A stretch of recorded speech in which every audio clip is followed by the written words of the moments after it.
నాని వెళుతున్న రూట్ కరెక్టే అంటారా? ఆయన మంచి కథలే ఎంచుకుంటున్నాడని అనుకుంటున్నారా? అదేంటండి బాబు అలా అంటున్నారు? ఇప్పుడున్న హీరోలలో వరుస విజయాలు వస్తున్నది నాని ఒక్కడికేగా.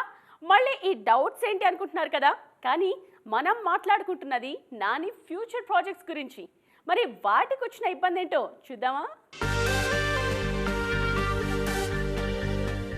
నాని ఫామ్ చూస్తుంటే త్వరలోనే ఈయన రేంజ్ మారిపోవడం ఖాయం అని అర్థమవుతుంది. తనకు టైర్ 1, 2 అనేది తెలియవని నాని చెప్తున్నా హీరో మార్కెట్ను బట్టి ట్రేడ్ అపోజిషన్ను డిసైడ్ చేస్తుంది. ఈ లెక్కన నాని కూడా టైర్ 1లోకి ఎంట్రీ ఇచ్చినట్లే లెక్క. సరిపోదా శనివారం కూడా 5 రోజుల్లోనే 70 కోట్ల గ్రాస్ వసూలు చేసింది. ఓవైపు వర్షమున్నా ఈ సినిమా కలెక్షన్లు స్టడీగానే ఉన్నాయి. క్లాస్ మాస్ అని తేడా లేకుండా నానికి ఓ సెపరేట్ ఫ్యాన్ బేస్ ఉంటుంది. అయితే ఈయన ఎక్కువగా ఆడియన్స్కు చేరువైంది మాత్రం పక్కింటి అబ్బాయి తరహా పాత్రలతోనే. నేను లోకల్, ఎంసీఎల్లో మాస్ ఉన్నా నాని పాత్ర సరదాగా సాగిపోతుంది. కానీ ఇమేజ్ పెరుగుతున్న కొద్దీ నాని ఆలోచనలు మారుతున్నాయి.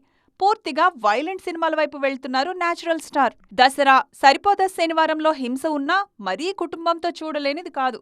కానీ నెక్స్ట్ చేయబోయే హిట్ 3 శ్రీకాంత్ ఓదెల సినిమాల్లో మాత్రం పిల్లలకు నో ఎంట్రీ అంటున్నారు నాని.